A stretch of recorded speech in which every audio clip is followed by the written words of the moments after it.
अस्सलाम वालेकुम, मैं हूं उबैद अवान और आप देख रहे हैं उबैद अवान यूट्यूब चैनल। आज हम आपको बता रहे हैं कि पाकिस्तान क्रिकेट बोर्ड से दो खिलाड़ियों ने बगावत कर दी है। ये दो खिलाड़ी कौन हैं और किस तरह से इन्होंने बगावत की, इसकी हम आपको तफसीलात बताते हैं।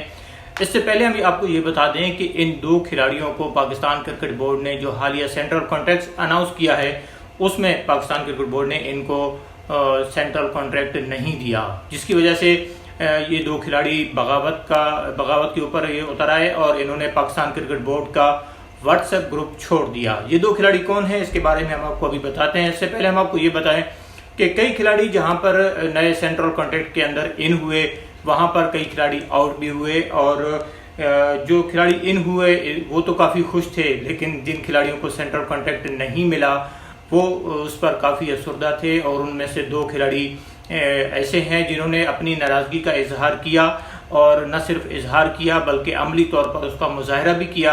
और उसका मुजाहरा ऐसे किया कि पाकिस्तान क्रिकेट बोर्ड का एक ऑफिशियल व्हाट्सएप ग्रुप था जिसमें 30 खिलाड़ी थे जो कि ऑनलाइन ट्रेनिंग ले रहे थे। उन 30 खिलाड़ियों में से दो खिलाड़ियों ने व्हाट्सएप ग्रुप छोड़ दिया और वो दो खिलाड़ी वो थे जिन्हें पाकिस्तान क्रिकेट बोर्ड ने 2020-21 सीजन के लिए जो अभी सेंट्रल कॉन्ट्रैक्ट अनाउंस किया था उसमें उन दो खिलाड़ियों को जगह नहीं मिल सकी थी।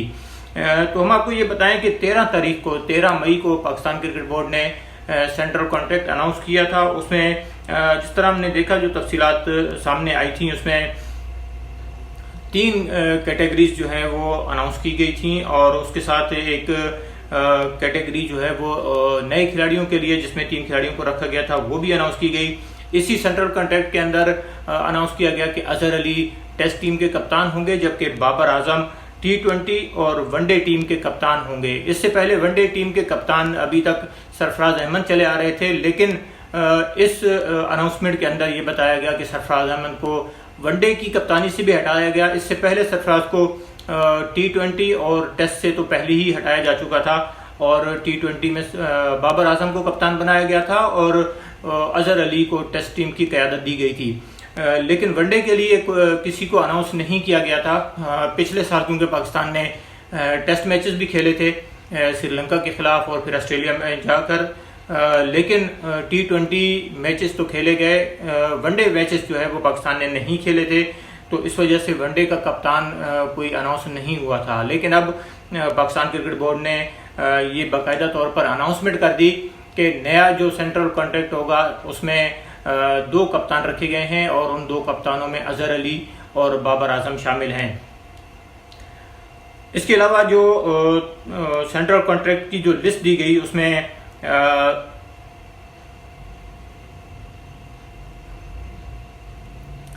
सेंट्रल कॉन्ट्रैक्ट की जो लिस्ट दी गई थी उस लिस्ट में कैटेगरी ए में अजहर अली जो कि टेस्ट टीम के कप्तान हैं उनको रखा गया। उसके अलावा बाबर आजम जो T20 और वनडे के कप्तान मुकर्रर हुए उनको रखा गया और तीसरे खिलाड़ी शाहीन शाह आफरीदी थे जो कि इस सेंट्रल कॉन्ट्रैक्ट में ए कैटेगरी में शामिल हुए।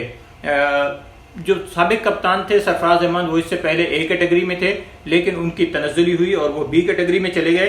बी कैटेगरी में जो PCB ने 9 खिलाड़ी रखे उसमें पहले नंबर पर आबिद अली, फिर असद शफीक, हारिस सुहेल, मोहम्मद अब्बास, मोहम्मद रिजवान, उसके बाद सरफराज अहमद, शादाब खान, शान मसूद, यासिर शाह ये शामिल थे जो कि बी कैटेगरी के अंदर थे। और सी कैटेगरी में फ़खर जमान, इफ्तिखार अहमद, इमाद वसीम, इमामुल हक, नसीम शाह, उस्मान शिनवारी ये शामिल थे। और उसके बाद इमर्जिंग कैटेगरी में 3 खिलाड़ियों को रखा गया, उनमें हैदर अली, हारिस रऊफ और मोहम्मद हसनैन शामिल थे।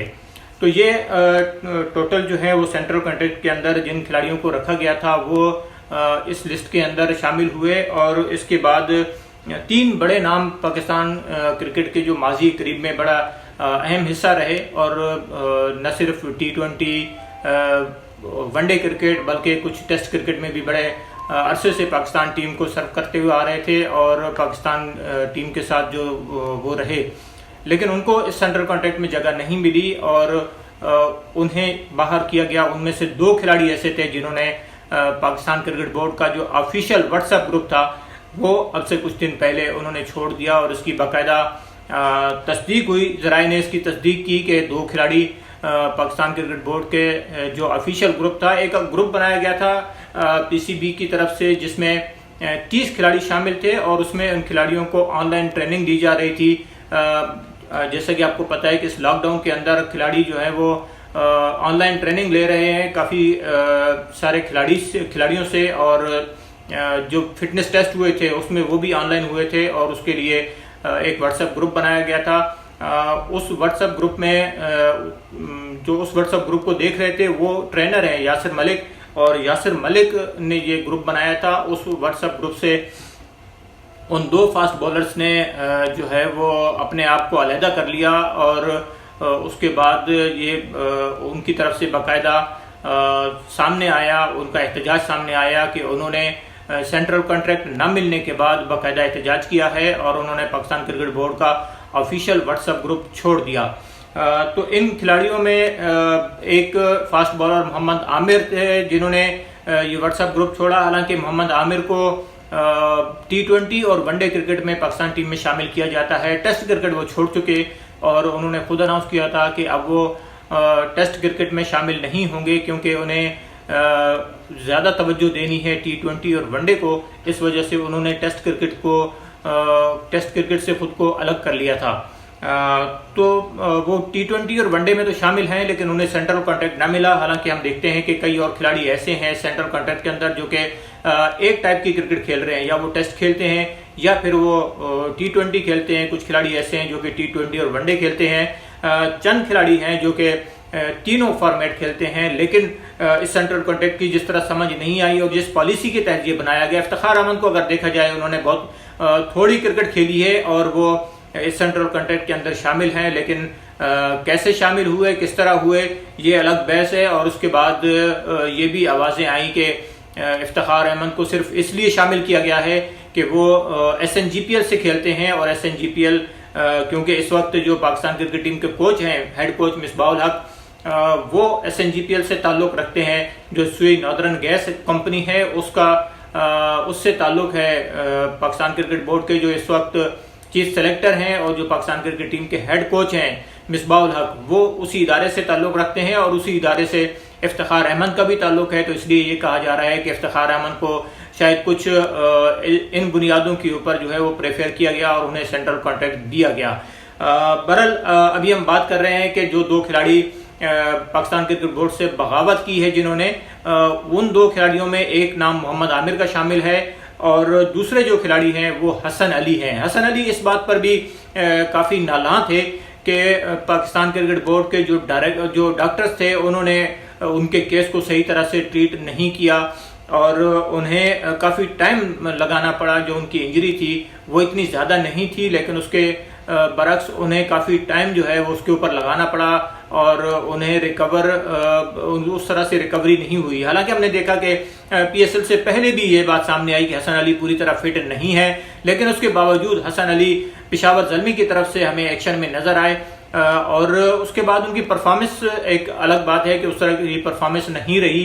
लेकिन हसन अली बहरहाल PSL खेले और PSL के बाद फिर एक बार फिर वो अनफिट हुए और अब ये कहा जा रहा है कि वो तकरीबन 6 माह तक जो है वो क्रिकेट से दूर रहेंगे। तो हसन अली और मोहम्मद आमिर ने बाकायदा इस चीज़ का इजहार किया कि उन्हें सेंट्रल कॉन्ट्रैक्ट जो नहीं दिया गया, तो उसके बाद उन्होंने PCB के एक्टिविटीज़ से खुद को अलहदा किया। जो ट्रेनर यासिर मलिक ने ग्रुप बनाया था, व्हाट्सएप ग्रुप था, उसमें से ये दोनों खिलाड़ी लेफ्ट आउट हो गए और उन्होंने बाकायदा तौर पर अपने एहतजाज का इजहार किया। तो पाकिस्तान क्रिकेट बोर्ड को ये देखना पड़ेगा कि अब इन खिलाड़ियों का जो रवैया है उसके ऊपर वो किस तरह का एक्शन लेते हैं और किस तरह से उसके ऊपर पाकिस्तान क्रिकेट बोर्ड रिएक्ट करेगा, क्योंकि ये खिलाफ वर्जी है पाकिस्तान क्रिकेट बोर्ड के कवानीन की और पाकिस्तान क्रिकेट बोर्ड के जो एथिक्स हैं उसके खिलाफ उन्होंने ये काम किया है कि बगैर इत्तला दिए और बगैर किसी वजह के, सिर्फ इस वजह से कि सेंट्रल कॉन्ट्रैक्ट से उन्हें बाहर किया गया। हालांकि देखा यह जाता है कि सेंट्रल कॉन्ट्रैक्ट इस बात की जमानत नहीं है कि जो सेंट्रल कॉन्ट्रैक्ट में लड़के शामिल हैं वो क्रिकेट भी खेलेंगे, वो पाकिस्तान टीम का हिस्सा होंगे, ये लाजमी नहीं है। और ये भी लाजमी नहीं है कि जो खिलाड़ी शामिल नहीं हैं तो वो पाकिस्तान टीम के लिए नहीं खेल सकते। लेकिन जिस तरह से रिएक्ट किया है मोहम्मद आमिर और हसन अली ने, उसके ऊपर पाकिस्तान क्रिकेट बोर्ड का एक्शन जरूर बनता है। और अब हम देखेंगे कि पीसीबी इसके ऊपर किस तरह से रिएक्ट करता है और पीसीबी का इसके ऊपर क्या स्टांस होता है कि वो इनके खिलाफ कोई एक्शन ले रहे हैं या नहीं ले रहे। क्योंकि ये इस तरह से ग्रुप छोड़ना और पीसीबी का ऑफिशियल ग्रुप छोड़ना ये कोई अच्छा साइन नहीं है। इस तरह से बाकी खिलाड़ी जो हैं वो भी इसके ऊपर अपने रिएक्शन का इजहार कर सकते हैं और बाकी खिलाड़ी अगर उनको टीम में शामिल न किया जाए या उन्हें सेंट्रल कंटेंट न दिया जाए या उन्हें उनके साथ कोई और मसला मसाइल हो तो वो उस वजह से पीसीबी के खिलाफ इस तरह से कोई हरकत करें तो ये चीज़ काबिल कबूल नहीं होगी। और अब देखते हैं कि टीम के हेड कोच, चीफ सेलेक्टर और पीसीबी के जो ओहदेदारान हैं वो इसके ऊपर अपना क्या मौक़िफ़ रखते हैं और उसके ऊपर क्या एक्शन लेते हैं।